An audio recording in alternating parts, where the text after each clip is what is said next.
Hello students, welcome to Swami Raj online learning portal.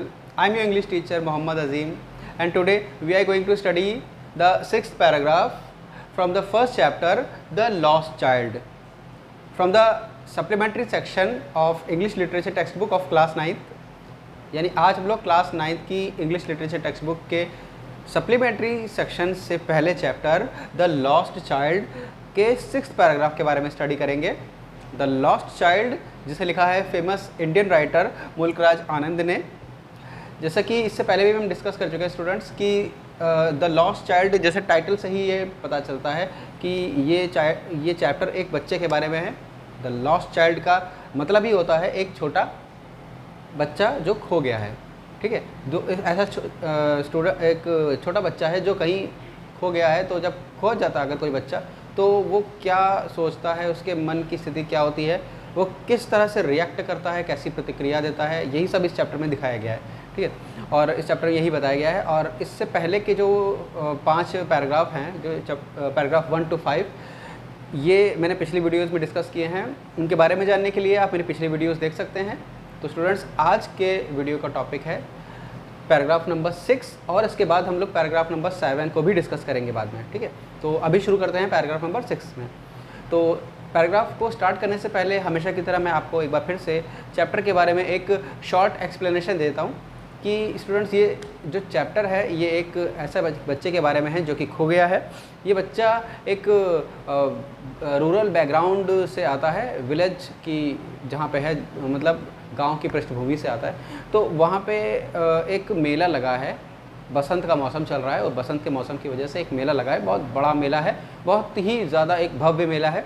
बच्चा उस मेले के बारे में जब उसको पता चलता है, जानता है जब उसके बारे में, तो वो अपने माता पिता से मेले के घूमने के लिए ज़िद करता है। ठीक है, तो उसके माता पिता बच्चे की ज़िद को मानते, कहते हैं चलो ठीक है, बच्चा कह रहा है मेले ले चलते हैं, उसको ऐसे घुमाने के लिए ले जाते हैं। और जब वो जाता है अपने माता पिता के साथ, तो मेले के आसपास जब वो देखता है और भी लोग जा रहे हैं, और किस तरह से नए नए कपड़े पहन के और इतने ढेर से भीड़, मतलब भीड़ पे भीड़ बना करके जा रहे हैं, मतलब तो वो देख करके भौचक्का रह जाता है कि भाई ऐसा क्या है, मेले में ज़रूर कुछ ना कुछ बहुत अच्छा होता होगा। क्योंकि उसने मेले के बारे में कुछ चीज़ें पहले भी सुनी है, लेकिन इत्तेफाक से आज तक कभी मेले को देखा नहीं है। ठीक है, जब वो मेला जा रहा होता है तो उसके जो बाल मन होता है, यानी छोटा सा जो चीज़ें की तरफ अट्रैक्ट होता रहता है, यानी कि कभी कोई चीज़ की तरफ आकर्षित हो जाता है तो कभी किसी और चीज़ की तरफ वो आकर्षित हो जाता है। छोटी छोटी चीज़ें वो उसको अट्रैक्ट करती हैं, जैसे कि छोटे मोटे कीड़े मकोड़े हैं, या फिर फूल पत्तियाँ हैं, या फिर किसी कोयल या फाख्ता के कूकने की आवाज़ है, या फिर किसी मधुमक्खियों के भिनभिनाने की आवाज़ है, तितलियों के उड़ना जब देखता है, तो इन सभी चीज़ों को देखता है तो हमें एकदम भौचक्का सा रह जाता है। मतलब बहुत ज़्यादा, मतलब आश्चर्यचकित रह जाता है, प्रभावित हो जाता है इन सब चीज़ों से। और इतना ज़्यादा हो जाता है कि मतलब कभी कभी वो अपने माता पिता की तरफ भूल जाता है। वो भूल जाता है कि वो कहाँ आया है, किसके साथ आया। इतना ज़्यादा वो अपने जो खेल में मगन हो जाता है। तो जब उसको आवाज़ सुनाई देती है, कभी मम्मी की आवाज़ सुनाई देती है, मतलब अपनी माताजी की आवाज़ सुनाई देता है उसको, कभी उसको अपने पिताजी की आवाज़ सुनाई देती है कि उसको बुलाते हैं अपने पास, चलो इधर आओ, तो वो चीज़ों को छोड़ करके चला जाता है, मतलब अपने माता पिता के पास। उसको इस बात का डर भी है कि उसको अपने माता पिताजी से इस चीज़ के लिए डांट या फटकार पड़ सकती है, इसलिए वो एक बार में आवाज़ सुन के फ़ौरन भागा जाता है। ठीक है, लेकिन फिर से वो किसी और चीज़ की तरफ आकर्षित हो जाता है, फिर से वो चीज़ों की तरफ लग जाता है। ये सब काम तब हो रहा है जब वो मेला जा रहा है और रास्ते में ये सब चीज़ों की तरफ वो आकर्षित हो रहा है। ठीक है, और वो अपने माता पिता में से किसी के भी गोद में नहीं चढ़ा हुआ है, वो नीचे उतर के पैदल ही चल रहा है। तो कभी उधर भागता है तो कभी उधर भागता है, और बार बार उसके माता पिता उसको बुलाते हैं अपने साथ आने के लिए कि कहीं वो इधर उधर गुम ना हो जाए। तो ऐसा करके आखिरकार वो एक जो मेला होता है वहाँ वो पहुँचता है। जब वो मेले में जाता है तो वहाँ की चकाचौंध को देख करके हैरान रह जाता है। ऐसी चीज़ें जो उसने पहले कभी नहीं देखी थी, बड़ी बड़ी दुकानें, बड़े बड़े झूले, और पता नहीं क्या क्या, बहुत सारी चीज़ें, बहुत सारे ढेर सारे लोग। तो ऐसा लगता है कि जैसे पता नहीं वो किस जगह पे आ गया है। तो वो हर चीज़ की तरफ आकर्षित होने लगता है एक एक करके। उसको हमेशा की तरह, जैसे कि उसका नेचर है कि वो हर चीज़ की तरफ अट्रैक्ट हो जाता है बहुत जल्दी, और हर चीज़ चाहता है कि मुझे वो भी मिल जाए। ठीक है, जैसे एक मिठाई की दुकान होती है, इससे पहले पैराग्राफ में ये बताया गया है कि एक मिठाई की दुकान होती है जहाँ पे मिठाइयाँ मिल रही होती हैं, तरह तरह की टेस्टी और स्वादिष्ट मिठाइयाँ होती हैं, रंग बिरंगी मिठाइयाँ होती हैं अलग अलग रंग की, जिसके ऊपर सिल्वर और गोल्ड फॉइल चढ़े होते हैं, मतलब चांदी और सोने के जो वर्क होते हैं वो चढ़े होते हैं, जिससे कि वो मिठाइयाँ और भी ज़्यादा चमकदार होकर के आकर्षित लग रही होती हैं। बच्चे की फेवरेट मिठाई होती है बर्फ़ी, तो वो अपने मन में ही कहता है कि मुझे वो बर्फ़ी चाहिए, मुझे वो मिठाई चाहिए, लेकिन आवाज़ उसके मुँह से तेज़ से नहीं निकलती, मतलब वो ज़िद नहीं करता, क्योंकि उसका अंदर से उसका मन कह रहा है कि मुझे वो चीज़ चाहिए, मुझे वो चीज़ पा लेनी है, मुझे पा लेना चाहिए। लेकिन क्या करता है, जो उसका मन का दूसरा हिस्सा है वो उसको तुरंत रोक देता है कि नहीं, रुक जाओ, वरना तो फिर माता जी से या पिताजी से डांट पड़ जाएगी। और उसको पता है अंदर ही अंदर कि शायद उसकी ये बात मानी ना जाए, हो सकता है कि वो अगर ज़िद करे अपने माता जी से पिताजी से, शायद कोई नहीं सुनेगा, क्योंकि कोई ज़्यादा इतना ध्यान भी नहीं देगा, और अगर उसने ज़्यादा ज़िद करी तो उसको डांट भी पड़ सकती है, शायद उसकी पिटाई भी हो सकती है। तो इन सब चीज़ों से डर के वो क्या करता है, वो आखिरकार वो छोड़ देता है खुद ही। मतलब जो बच्चा जिस चीज़ को इतना ज़्यादा चाह रहा है कि वो मतलब उसको पा लेना चाहता है किसी भी हाल में, लेकिन फिर जब उसको वो सोचता है कि अगर पिताजी क्या कहेंगे, पिताजी डांटेंगे, वो कहेंगे कि तुमको तो हमेशा खाने की चीज़ों की पड़ी रहती है, तुम भुक्कड़ हो, ये वो सोचता है। तो डांट ना पड़ जाए इसलिए वो अपने मन को मार के खुद ही वो उस चीज़ को छोड़ देता है और आगे बढ़ जाता है। आगे आगे उसके माता पिता चल रहे हैं, पीछे पीछे वो भी चल रहा है, ठीक है। तो अब वो आगे क्या होता है, इसके बाद की जो स्टोरी है वो पैराग्राफ 6 से कंटिन्यू की गई है। तो स्टूडेंट्स अभी अब ज़्यादा टाइम ना वेस्ट करते हुए चलिए पैराग्राफ को स्टार्ट करते हैं। तो स्टूडेंट्स हम पैराग्राफ में देखते हैं कि जैसे वो बच्चा आगे बढ़ता है तो उसे क्या दिखाई देता है, आ फ्लावर सेलर। एक फ्लावर सेलर का मतलब है फूल बेचने वाला, फूल विक्रेता, जो फूलों की तरह तरह के फूल बेचता है लोगों को। हॉक्ड इससे पहले मैंने स्टूडेंट्स बताया था कि हॉक्ड का अर्थ यहाँ पे हॉक जो है वो हॉक से आया है, ये एक पास्ट फॉर्म है HAWK हॉक से।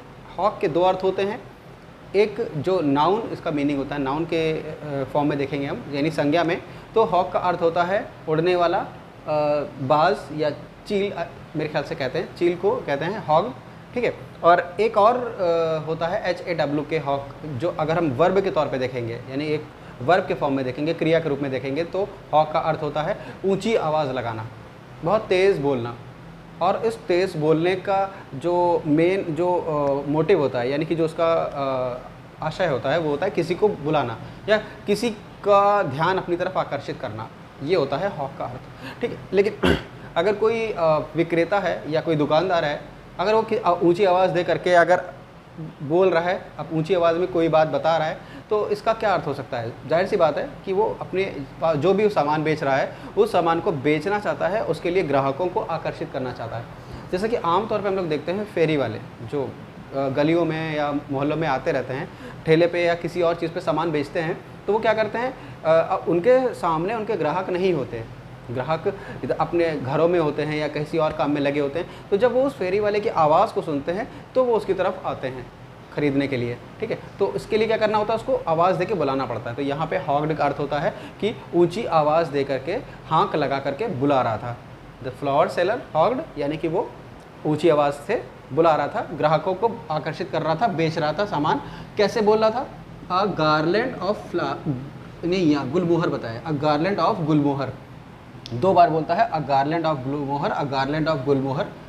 यहाँ पर दो बार लिखा गया है, हालांकि वो बोलता कई बार है, एक एक बार करके। इसका अर्थ ये है कि बार बार ये बात बोली गई है, इसलिए यहाँ पे दो बार लिखा गया है। गार्लैंड का अर्थ होता है गुलदस्ता, या एक इसको क्या बोलते हैं, जो गजरा होता है, वो भी एक कहा जा सकता है, अर्थ लिया जा सकता है। तो वो भी एक तरह का फूलों का गुच्छा ही होता है, जो जिसको ख़ास तौर से हाथों से बनाया गया है। तो ऐसा गजरा जो बालों में लगाते हैं, या फिर गुलदस्ता जो सजाते हैं, तो उसको गार्लैंड कहेंगे ऑफ गुलमोहर। गुलमोहर एक ख़ास तरह का फूल होता है, काफ़ी अच्छा होता है और खुशबूदार फूल होता है, चटकीला रंग का होता है। तो उसको वो बेच रहा है, उसका गुलदस्ता बेच रहा है। तो बच्चा जब वो देखता है तो उसकी तरफ भी आकर्षित हो जाता है, ठीक है। तो मतलब उसको शायद वो उस फूलों को लेने का कोई खास मतलब नहीं है, लेकिन फिर भी वो आकर्षित तो हो ही जाता है, क्योंकि वो किसी भी चीज़, छोटी मोटी चीज़ों की तरफ आकर्षित होता है, ऐसी ऐसी चीज़ों की तरफ अट्रैक्ट होता है जो मतलब जिसको उसकी ज़रूरत ही नहीं है, ठीक है। तो ऐसी चीज़ों की तरफ वो थोड़ी देर के लिए आकर्षित होता है, 1 मिनट 2 मिनट के लिए अट्रैक्ट होता है, और फिर से उसका अट्रैक्शन खत्म हो जाता है, फिर वो आगे बढ़ जाता है, छोड़ देता है उसे। तो अभी इस पैराग्राफ में ये बताया गया है कि वो बच्चा फूलों के गुलदस्ते की तरफ या गजरे की तरफ आकर्षित होता है, ठीक है। वहाँ उस दुकान पर और भी कई तरह के फूल हैं, तो उनकी तरफ भी वो आकर्षित होता है। और उसका ध्यान कैसे जाता है? उस फ्लावर सेलर की आवाज़ लगाने पे, जब वो हाँक लगाता है तो उसका ध्यान बच्चे का उसकी तरफ चला जाता है, और जो देखता है कि वहाँ पे क्या है, गार्लैंड ऑफ गुलमोहर, यानी कि गुलमोहर का गुलदस्ता। द चाइल्ड सीम्ड इररिसिस्टिबली ड्रॉन, यानी कि जो बच्चा ऐसा लगता है कि उसको अपने आप को वो रोक नहीं पा रहा है, अपने पैरों को, अपने कदमों को रोक नहीं पा रहा है, चाह करके भी रोक नहीं पा रहा है। यहाँ पे इररिसिस्टिबली का अर्थ यही दिया गया है। ड्रॉन के यानी कि मतलब वो किसी की चीज़ की तरफ चला जाए, ठीक है, यानी कि अपने आप कोई चीज़ का किसी दिशा, खास दिशा की तरफ चले जाना। जैसे कि अगर हम कहते हैं कि कोई लाइन ड्रॉ की जाती है, तो ड्रॉ का मतलब क्या होता है, यानी कि अगर हम यहाँ से शुरू करते हैं तो यहाँ तक जाते हैं, इसको ड्रॉ बोलेंगे, ठीक है। उसी तरह से बच्चा जो है वो अपने आप ही किसी दूसरी जगह चला जा रहा है। दूसरी जगह कहाँ है? उस फूल वाले के पास जा रहा है। कैसे जा रहा है? इररेसिस्टिबली। इररेसिस्टिबली का अर्थ ये है कि रेसिस्ट का मतलब होता है प्रतिरोध करना, रोकना, ठीक है। तो इसका उल्टा है इररेसिस्टिबल। इररेसिस्टिबल का मतलब होता है कि रोक ना पाना, चाह करके भी रोक ना पाना। किसको? अपने आप को। बच्चा यहाँ किसको रोक पा रहा है? अपने आप को रोक नहीं पा रहा है, ठीक है। ये एडवर्ब लिया गया है, इररेसिस्टिबली ड्रॉन, मतलब अपने आप को वो रोक नहीं पा रहा है और चला जा रहा है फूलों के दुकान की तरफ। उसके पैर अपने आप ही बढ़ गए, वो जाना नहीं चाहता है, लेकिन इतने रंग बिरंगे फूल देखता है, उसकी खुशबू से, उसके रंगों से आकर्षित होकर के वो अपने आप ही चला जाता है, क्योंकि वो तो छोटा बच्चा है, किसी भी चीज़ की तरफ आकर्षित हो जाएगा। जो भी चीज़ उसे आकर्षक लगेगी उसकी तरफ वो आकर्षित हो जाएगा। तो यहाँ पर भी वो बच्चा उधर चला जाता है। आगे बताया गया, he went towards the basket where the flowers lay heaped, यानी कि वो बच्चा क्या करता है? वेंट का मतलब होता है गया, वो बच्चा चला गया। टूवर्ड्स का मतलब होता है किसी खास दिशा की तरफ, किसी चीज़ की तरफ। तो ही वेंट टूवर्ड्स, वो चला गया किसकी तरफ? टूवर्ड्स द बास्केट, बास्केट की तरफ। बास्केट का मतलब कोई डलिया जिसमें फूल रखते हैं। देखा होगा आप लोगों ने कई बार स्टूडेंट्स की, जैसे जो बेंत की बनी हुई जो डलियाँ होती हैं उसमें फूल रखे जाते हैं, जिससे कि वो और भी ज़्यादा आकर्षित लगने लगते हैं। तो उसकी तरफ वो चला गया। वेयर द फ्लावर्स, आगे वही चीज़ बताई गई है, वेयर द फ्लावर्स, जहाँ पर फूल क्या थे? ले, यानी कि रखे हुए थे। हीप्ड का मतलब क्या होता है? एक ढेर की तरह कोई चीज़ रखी गई होती है, तो उसको हीप्ड कहते हैं।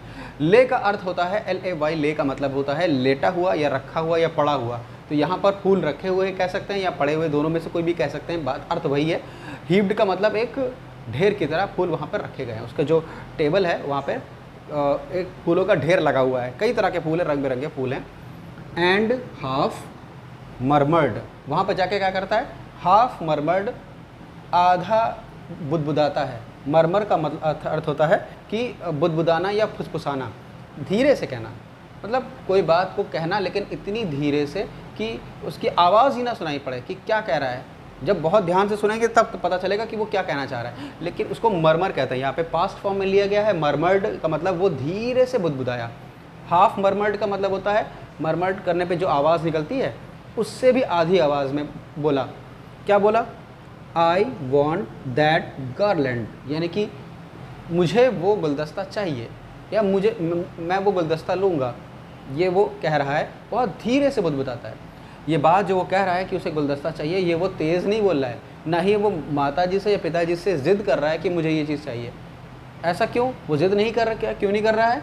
बट क्योंकि, मतलब यहाँ पर इसलिए बताया गया है लेकिन, ही वेल न्यू, लेकिन क्या है? ही वेल न्यू, वो अच्छी तरह से जानता था। न्यू का अर्थ होता है जानता था। ये पास्ट फॉर्म है नो की, नो का अर्थ होता है जानना, तो न्यू का मतलब जानता था। वो अच्छी तरह से जानता था। हिज पेरेंट्स, उसके माता पिता, वुड रिफ्यूज़, मना कर देंगे, यानी किसी चीज़ का पूरी तरह से इनकार कर देना या मना कर देना, उसको रिफ्यूज़ कहा जाता है। हिज पेरेंट्स वुड रिफ्यूज़, उसके माता पिता बिल्कुल मना कर देंगे।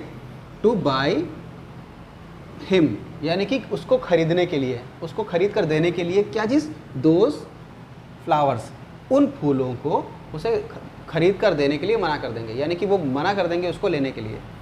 बिकॉज, ऐसा इसलिए है क्योंकि दे वुड से, जब वो बच्चा ज़िद करके कहेगा ना कि मम्मी से कि माता जी, मम्मी मुझे वो चाहिए, माँ मुझे वो फूल चाहिए, या पिताजी मैं वो फूल लूँगा मुझे वो चाहिए, तो वो क्या कहेंगे? वो ये कहेंगे दैट दे वर चीप। वो कैसे थे, वो कहेंगे अरे ये तो बेकार है, बिल्कुल बेकार और घटिया। चीप का अर्थ होता है, जो शाब्दिक अर्थ होता है वो होता है सस्ता, ठीक है।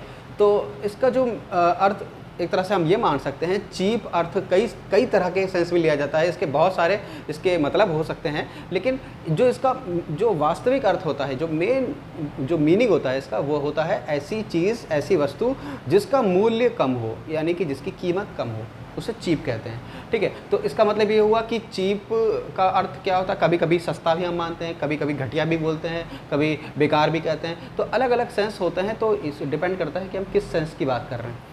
चीप का अर्थ होता है ऐसी चीज़ जिसका कम मूल्य हो, ठीक है।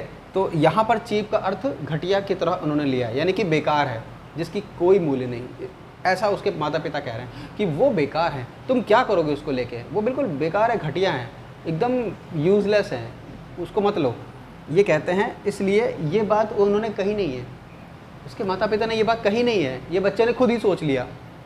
मतलब इतनी बार उसको मना किया जा चुका है चीज़ों को लेने के लिए, बार बार उसने ज़िद की होगी कभी, और बार बार उसको मना किया गया, प्यार से तो कभी डांट से ऐसा मना किया गया, तो धीरे धीरे बच्चे के मन में ये बैठ गया कि मैं अभी कहूँगा फिर से मुझे वो मना ही कर देंगे, यही होगा, ये मुझे मना ही किया जाएगा, डांट के या फिर जैसे भी करके मना किया जाएगा, तो इससे अच्छा है कि ना कहो।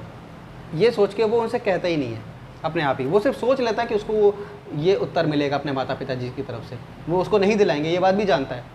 आधा मन जो है उसका वो उस फूलों की तरफ आकर्षित हो रहा है और उनको पाना चाहता है, उनको लेना चाहता है। दूसरा मन जो होता है वो उसको समझाता है कि नहीं ये तुम क्या कह रहे हो, वो नहीं दिलाएंगे तुम्हें, वो ये कहेंगे कि ये बेकार है, यही कहेंगे वो, तो वो अपने आप को समझा लेता है, कहता है हाँ ये बात सही है, वो मना ही करेंगे मुझे। इसलिए इन फूलों के लिए माता पिता जी से ज़िद करने का कोई फ़ायदा नहीं है, तो वो क्या करता है, so without waiting for an answer, इसलिए बिना किसी जवाब की प्रतीक्षा किए हुए, यानी कि जब वो उसने धीमी आवाज़ में कहा, मतलब फूलों के ख़रीदने के लिए, लेकिन जब वो जानता था कि नहीं वो दिलाएंगे, तो बिना किसी उत्तर की प्रतीक्षा किए हुए वो क्या करता है, ही मूव्ड ऑन, वो आगे चला गया, वो आगे चला जाता है, मतलब कि वहाँ से वो आगे बढ़ जाता है, उस दुकान से आगे बढ़ जाता है। मेले में ही है वो, लेकिन माता पिता के साथ साथ वो आगे बढ़ जाता है, उसके माता पिता आगे चल रहे हैं, वो पीछे पीछे जा रहा है। कभी वो एक दुकान की तरफ आकर्षित होता है, तो कभी वो दूसरी दुकान की तरफ आकर्षित होता है, चीज़ों को लेना चाहता है, सब कुछ, वो ये भी चाहता है, वो भी चाहता है, सब चीज़ें लेना चाहता है ना। कभी वो झूला भी झूलना चाहता है, वो गुब्बारा भी खरीदना चाहता है, मिठाई भी खाना चाहता है, सब कुछ लेना चाहता है, खिलौने भी लेना चाहता है, लेकिन वो क्या करता है, मतलब बार बार उसके मन में यही आ रहा है कि मुझे शायद ना ही दिलाएं। वो पाना ज़रूर चाहता है, लेकिन उसका मन उसको रोकता है, कहता है कि मुझे उसको ज़िद करने का, माता पिता से ज़िद करने का कोई फ़ायदा नहीं है, क्योंकि मुझे नहीं दिलाएंगे। फिर वो आगे बढ़ जाता है। 2 बार ऐसा हो गया। एक बार वो मिठाई की दुकान पे जाता है, वहाँ भी वो मिठाई नहीं खरीदता, आगे बढ़ जाता है। दूसरे पैराग्राफ नंबर 6 में हमने देखा कि वो फूलों की दुकान की तरफ बढ़ता है, वहाँ पर भी वो उसे नहीं खरीदता है, अपने माता पिता से नहीं कहता है, क्योंकि उसे जानता है कि वो उसे मना कर दिया जाएगा, वो आगे बढ़ जाता है। आगे बढ़ता है, फिर वो किधर जाता है, ये सब इस पैराग्राफ के आगे के जो पैराग्राफ नंबर 7, 8 जो भी हैं, उनमें सभी बताया गया है। तो स्टूडेंट्स, ये था एक्सप्लेनेशन पैराग्राफ नंबर 6 का। इसमें क्या होता है, क्या बच्चा क्या सोचता है, ये सब बताया गया है, और आगे बढ़ जाता है वो। उसके बाद क्या होता है, वो पैराग्राफ नंबर 7 में कंटिन्यू किया गया है। तो स्टूडेंट्स, चलिए हम लोग पैराग्राफ नंबर 7 की तरफ आगे मूव करते हैं। तो स्टूडेंट्स, चलिए 7वें पैराग्राफ की तरफ मूव करते हैं। पैराग्राफ नंबर 7 में आगे बताया गया, जैसे पैराग्राफ नंबर 6 में हम लोगों ने देखा था कि वो बच्चा एक फूलों के स्टॉल पे गया और वो उसको पाना चाहता है, ख़रीदना चाहता है, लेकिन उसको पता है उसके माता पिता शायद दिलाएंगे नहीं, तो वो आगे बढ़ जाता है। आगे जब बढ़ता है वो, तो वो कहाँ पहुँचता है, a man stood holding a pole. आगे बढ़ता है तो देखता है एक आदमी है, मेले में एक आदमी है, वो खड़ा है। स्टूड का मतलब वो खड़ा था, होल्डिंग कैसे खड़ा था, हाथ में पकड़े हुए, अ पोल, एक लंबे से बांस को। पोल का मतलब एक बांस होता है लंबा सा, उसको अपने हाथ में पकड़े हुए वह एक जगह पे खड़ा था। उसमें क्या था, with yellow, red, green and purple balloons, कई तरह के रंग बिरंगे, नीले, पीले, लाल, हरे, जामुनी या बैंगनी और भी कई रंगों के गुब्बारे उसके ऊपर क्या कर रहे थे, फ्लाइंग, उड़ रहे थे। फ्रॉम इट मतलब वहाँ से लगे हुए उड़ रहे थे, यानी कि उस पोल पर, उस बांस पर वो गुब्बारे बंधे हुए थे और वहाँ से वो हवा में उड़ रहे थे। रंग बिरंगे अलग अलग रंगों के, अलग अलग आकार के, छोटे बड़े तरह तरह के गुब्बारे जो बच्चे किसी को भी अपनी तरफ देखते ही आकर्षित कर लें, और बच्चे तो खास तौर से आकर्षित होते हैं। तो बच्चा वो देखता है कि एक आदमी पोल पकड़े हुए, बांस को पकड़े हुए उस जगह पे खड़ा है और उस बांस में कई तरह के रंग बिरंगे गुब्बारे लगे हुए हैं। जब वो देखता है तो क्या करता है, the child was simply carried away. बच्चा देखते ही बहुत ज़्यादा उसमें खो जाता है, मतलब इतना ज़्यादा वो क्या बोलते हैं, उग्र हो जाता है कि मतलब बाकी आके पीछे सारी चीज़ें भूल जाता है। कैरीड अवे का अर्थ ये होता है, ये एक फ्रेज़ है जिसमें कैरीड और अवे दोनों के अर्थ अलग अलग होते हैं, अलग अलग शब्दों के, लेकिन एक फ्रेज़ की तरह, एक उपवाक्य की तरह जब हम इसको यूज़ करेंगे, इस्तेमाल करेंगे जब, तो इसका अर्थ हो जाएगा कि किसी के द्वारा अपने आप को मतलब ले जाया गया। कैरीड अवे का अर्थ तो यही होता है कि ले जाया गया, लेकिन यहाँ पर कोई फिजिकली या मतलब शारीरिक रूप से उसका हाथ पकड़ के या उसको किसी तरह खींच के ले नहीं जा रहा अपनी तरफ, मतलब ऐसी आकर्षण पैदा कर रहा है ऐसा, जिससे कि देखने वाला खुद ही उसकी तरफ खींचा चला है।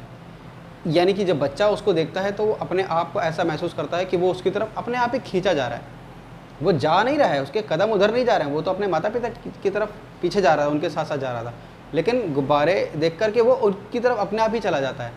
गुब्बारे वाला उसे बच्चे को अपनी तरफ खींचता नहीं है, ना ही वो बुलाता है, लेकिन उन गुब्बारों को देखकर उनसे प्रभावित होकर बच्चा अपने आप ही चला जाता है, उसके पैर, उसके कदम अपने आप वहाँ पे चले जाते हैं, ये होता है इसका अर्थ। ठीक है, तो वो अपने आप ही उन गुब्बारों की तरफ चला जाता है बाई द रेनबो ग्लोरी, यानी कि जो इंद्रधनुषी यानी कि सतरंगी छटा जो होती है, एक सतरंगी वैभव, ग्लोरी का अर्थ होता है वैभव या प्रतिष्ठा, बहुत जानी मानी चीज़, और रेनबो ग्लोरी का मतलब होता है रंग बिरंगा इंद्रधनुषी रंग जैसा, ऐसी जो पद या प्रतिष्ठा है। रेनबो ग्लोरी यानी इंद्रधनुषी वैभव, या कह सकते हैं एक सतरंगी वैभव जो बहुत ज़्यादा अट्रैक्ट करता है किसी को। ठीक है, ऑफ देयर सिल्कन कलर्स, किस तरह का जो सतरंगी वैभव था या इंद्रधनुषी वैभव किस तरह का था, of their silken colour. Silken colour जो होता है, सिल्कन शब्द सिल्क से आया है। सिल्क आप लोग जानते होंगे, रेशम को कहा जाता है। रेशम जो कपड़ा होता है, जिससे मतलब एक फैब्रिक होता है, एक धागा होता है जिससे कई तरह के कपड़े बनते हैं, तो वही सिल्क है। यहाँ पर सिल्क से बने हुए किसी कपड़े की बात नहीं की जा रही है, बल्कि सिल्क के उस क्वालिटी की बात की जा रही है जिसकी वजह से सिल्क फेमस है या प्रचलित है या प्रसिद्ध है। वो क्या है, उसकी क्वालिटी क्या है, वो है जो नर्म और जो सॉफ्ट जो एक्सपीरियंस होता है, मतलब कि छूने पर जो उसका एहसास होता है वो बहुत ही ज़्यादा सॉफ्ट और अच्छा लगता है, बहुत अच्छा लगता है। तो ऐसा मतलब कह सकते हैं कि रेशमी एहसास जिसे बोलते हैं। तो सिल्कन कलर का मतलब होता है रेशमी रंग।